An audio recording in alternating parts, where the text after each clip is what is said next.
the last two games on Thanksgiving, the favorite did win pretty handily. Cowboys beat the Washington Commanders 45-10. Cowboys moved to 8-3. Commanders fall to 4-8. Another elite performance by Dak Prescott, one of the best performances we've ever graded here at PFF, dating back to 2006. Brandon Cooks with another huge game at receiver. And, man, the Cowboys continuing to look complete and continuing to dominate the games that they're supposed to dominate. Yeah, and it's crazy how much they're able to put the foot on the gas late as well. I mean, it wasn't as bad a blowout as it looked, but then once the pick six happened, right, Dallas just absolutely put their foot on Washington's throat and stomped them. The pick six, by the way, 5 now. 5 pick sixes by Daron Bland. Yes. He has one fewer touchdown this season than CeeDee Lamb, who's like the offense. All of the stats behind Daron Bland having 5 pick sixes, more touchdowns than anybody on several teams or several receiving cores or whatever it might be, are just incredible. Right. And it lost up or sort of wrapped up in all that is like the rest of his season is pretty crazy as well. It's not like, remember when Trayvon Diggs had the 11 interception season, but the underlying numbers were actually pretty bad. It's just that offsetting those underlying numbers, you had 11 interceptions, right? So passer rating against looked quite good, and EPA per play, that's essentially passer rating adjusted for situation, et cetera. Like all those numbers were great because he had interceptions, but he was giving up 1,000 yards.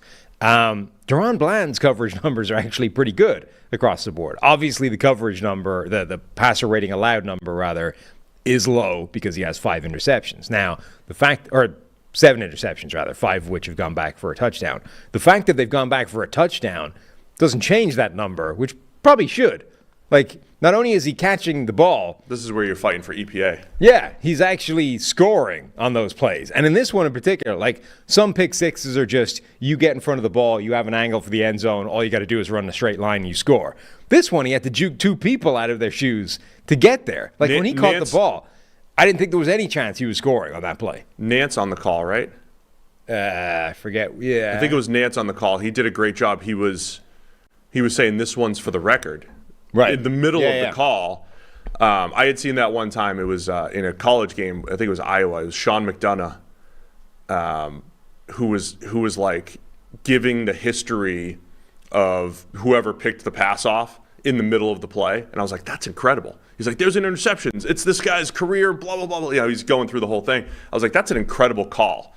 And Nance kind of nailed that one because it's like, here's the interception. Oh, it's Daron Bland. Oh, this is for the pick six record. And then he cuts back and sees like that cutback was incredible. I mean, Bland creating plays like that. He beat 2 people that I didn't expect him to beat on that return to get that into the end zone. Anyway, so he's given up a passer rating of 36.9. But he's only given up 52% of passes thrown his way have been caught. They're only going for 11 yards. He's given up 350 yards. He hasn't been beaten for a pass longer than 30 yards all season. Like, his coverage numbers across the board are insane. His coverage grade, which was never that high with Trayvon Diggs, even in his 11 interception season, is 91.2. And he's only starting because Diggs isn't out there. Like, he's only in the lineup because the guy ahead of him got hurt. Okay, he was playing but not starting before that happened. Bland is genuinely having an insane season in which he has already broken the record for most pick sixes in a season, and we're at Thanksgiving. Yeah, he's been unbelievable, man. A great find for the Cowboys in the 5th round last year.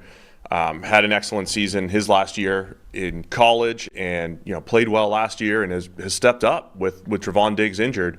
Coming into the season, I was of the mind that Stephon Gilmore and Brandon Cooks were 2 of the most important offseason additions. I still believe, what Stephon Gilmore has done to that defense as well, because he doesn't, he gets targeted about the same amount as Daron Bland, but he's having a very good season too. We would be talking a little bit about Stephon Gilmore being this shrewd move by the Cowboys if Bland wasn't completely overshadowing him. Yeah, at particularly this point. Coming out of that game. I mean, he had a good game against Washington, made a couple of key plays, broke up a pass intended for Terry McLaurin.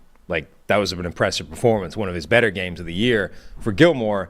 And yet, you're right. It's like, yeah, that's nice, but look at the guy with 5 pick sixes. But so this is why that cornerback 2 spot was so important for Dallas, right? We thought it was going to be, hey, it's going to be Diggs and Gilmore, because now it pairs with this incredible pass rush that puts so much heat on opposing quarterbacks. And now on the other side, you have Brandon Cooks finally looking like old Brandon Cooks these last few weeks, gets behind the defense a couple more times. And Dallas just laid it on, man. Kevontae Turpin getting behind the defense. Dak throwing the ball up the seam. I don't remember him throwing so many seam passes as he has this year. Usually, I highlighted it last week, in the red zone, hitting his tight ends up the seam in like the high red zone. But he was doing it in this game, whether it was tight ends, receivers, it was Cooks on one. Dak is just feeling it right now. So he's absolutely throwing his name in the MVP conversation and all that fun stuff. But it's just an interesting MVP case because Dak is he did play well against the Eagles, but the Cowboys have not beaten a good team, really. And, he's kind of loading up. And when you say most valuable player, it's like Dak is a part of these thrashings, where, as we mentioned, they have a corner on the team with 5 defensive touchdowns. It's not just Dak and the offense leading this high-scoring attack. It was Nance and Romo on the broadcast, and the way I know that is because I remember Tony Romo was putting Tyler Smith in the Hall of Fame. He's like, this offensive line's got 3 future Hall of Famers on it. Zach Martin, Tyron Smith, and then Tyler Smith is on that Hall of Fame track. We're like, dude, it's halfway through year 2. Maybe pump the brakes a little bit on that. I mean, he's playing fantastically this year. Now, that being said, this game in particular, he had a pass blocking grade of 49. But, year 2 is insane to put any offensive lineman in the Hall of Fame. Quentin Nelson was, the greatest offensive lineman the game has ever seen through a year and a half of his NFL career. Now the guy's playing slightly above average as a guard. Oh, man. 3 future Hall of Famers. You just want to take a chance, any opportunity to trash Tony. I'm just, sometimes it's like, does your team bias ever show up during your broadcast, And I'm sure Troy and Tony and these other guys, they go to great lengths to make sure that they're right down the middle. And then sometimes something like this pops up and you're like, there it was. Yeah. I don't think it's team bias as much as word salad. That's not, he said that's 3 and clear. then he tried to. Let's not get into it.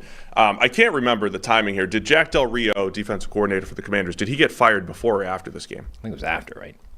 Yeah. It was off the back of this. Thanksgiving weekend, huh? Yeah. Well, I mean, it's a work week. It's a work week for them. It's different when they're all rich. They're all rich. They're all getting payoffs. Nobody cares. Sweet. Commanders fall to 4-8. Cowboys up to 8-3. We are on pace for you like the funniest possible things. Yeah. Right. So it's time. It's time for me to break down playoff scenarios and break down where we are. If the playoffs were to start today, the Cowboys would be the number 5 seed going to Atlanta, the current leader in the NFC South. So one of the things I tweeted, which some people were upset by, was if Dallas can simply avoid playing good teams, they'll win the Super Bowl by 35 points. And I said this, by the way, when the game was quite close, and then it became a 35-point margin of victory, which makes it even better. But there is a scenario where that can happen. If they could just avoid the good teams in the NFC, they're laughing. The step 1 of which starts with playing Atlanta in the playoffs. They need the Rams to sneak in. Yes. So they sneak in as the 7 seed and upset the Niners or something. Their pathway involves starting by beating Atlanta. They then need another crappy team to go in there and beat, Philadelphia, the 49ers, etc., so that they can go on their run. It's doable. It's doable, huh?